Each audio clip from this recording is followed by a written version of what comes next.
everyone. Welcome to our webinar today. My name is Krista McNutt, and I'm from the Center for Teaching and Learning.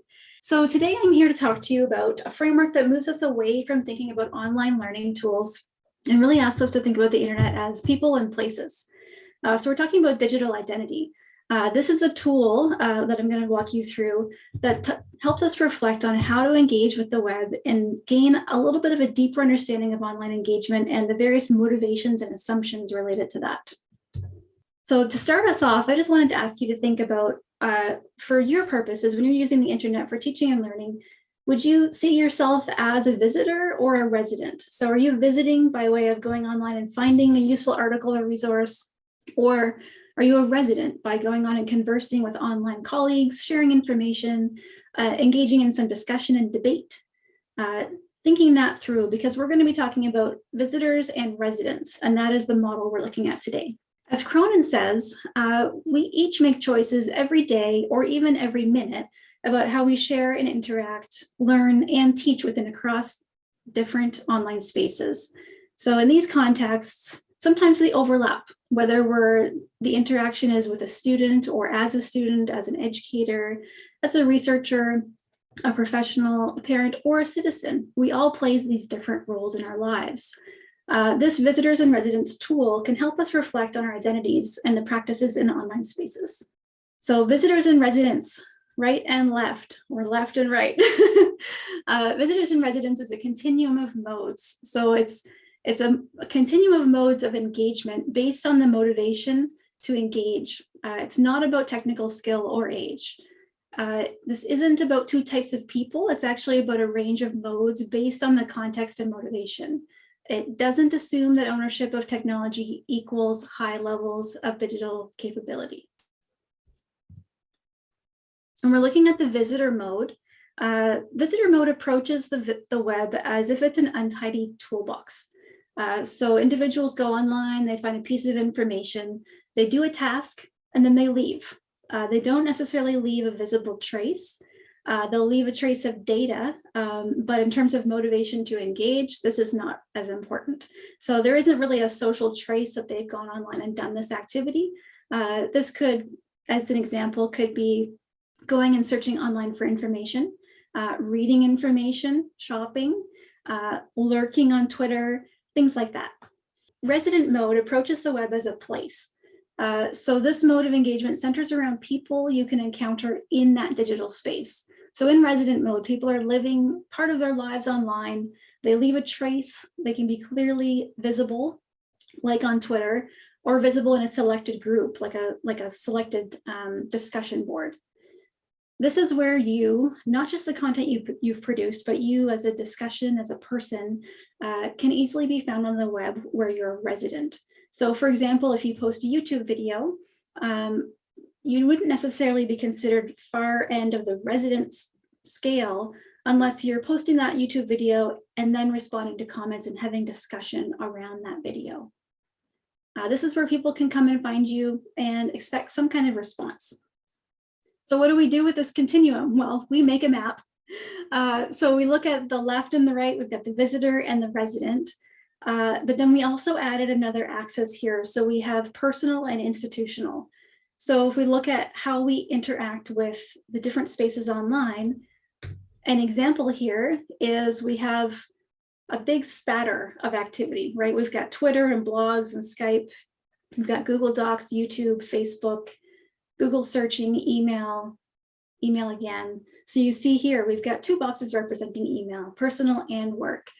We also have Google searching, which stands both in personal and institutional, so top and bottom, but it's situated in the visitor space because like a tool shed, we're going to Google to find information and we generally take what we find away and use it elsewhere.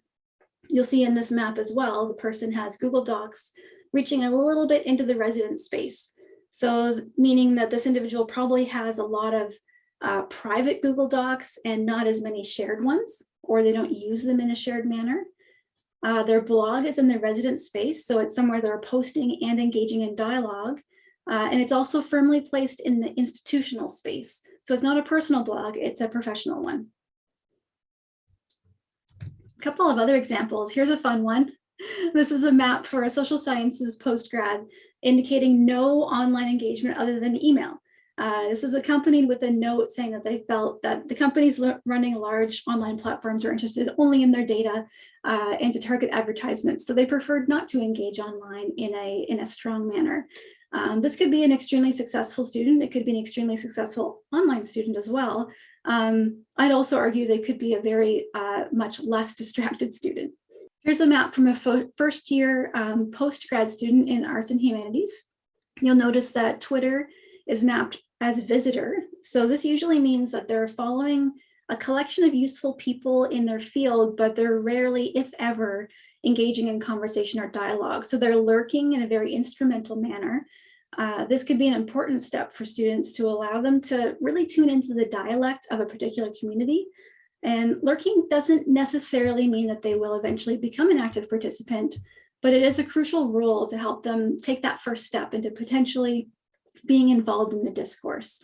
So if your objective is to engage your students in online discourse, maybe a first step would be to introduce your students to the platform through intentional lurking, perhaps engage them in discourse about the platform or about the conversations taking place on the platform within the class before they become a participant themselves. This is a map from a first year health and social science, social care student. Note there's 3 instances of Facebook on here. So it includes an institutional occurrence, a personal account, which indicates the student's managing more than one Facebook profile, which tends to be an option that some students choose when they're looking at doing Facebook interaction for teaching and learning. In fact, within the U of A, our policy really is if we're going to be asking our students to engage online on a platform that is not necessarily a U of A software platform like Facebook, our direction to them should be to create a secondary email address, not a UAlberta email used on Facebook, and not their personal email as well, so creating something separate. Here we have a map of a tutor who has a totally separate online profile for work and for their personal interests. So they're an active member in martial arts groups, as indicated in the black and red pen. And here we have a really nice, messy, juicy map. This is a health sciences student who has added descriptive what labels to the practices, as well as the arrows describing the connections between practices.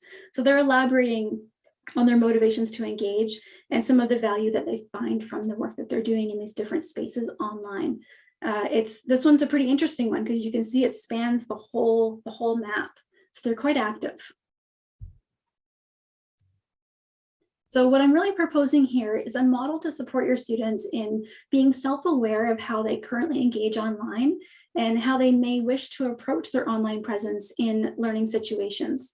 So it's really about having the conversation or equipping your students with the considerations that they may take into play before they go out online and publish some of their work in public that may be in a learning stage or in a production of knowledge stage. So the thought I'd like to leave you with today is really how the visitor and resident model can support your students in making informed decisions, how they appear online, and how and when they want to participate in resident type behavior online. By equipping our students with this concept, they may choose to engage in their studies publicly online with a different account in their personal accounts, or they may even choose to do so anonymously. To explore different ways this concept applies, you're certainly welcome to contact CTL for a consultation. I would say this is very individualized to different courses, and so it may apply, it may not. Maybe something you want to run with your students through to talk about or not.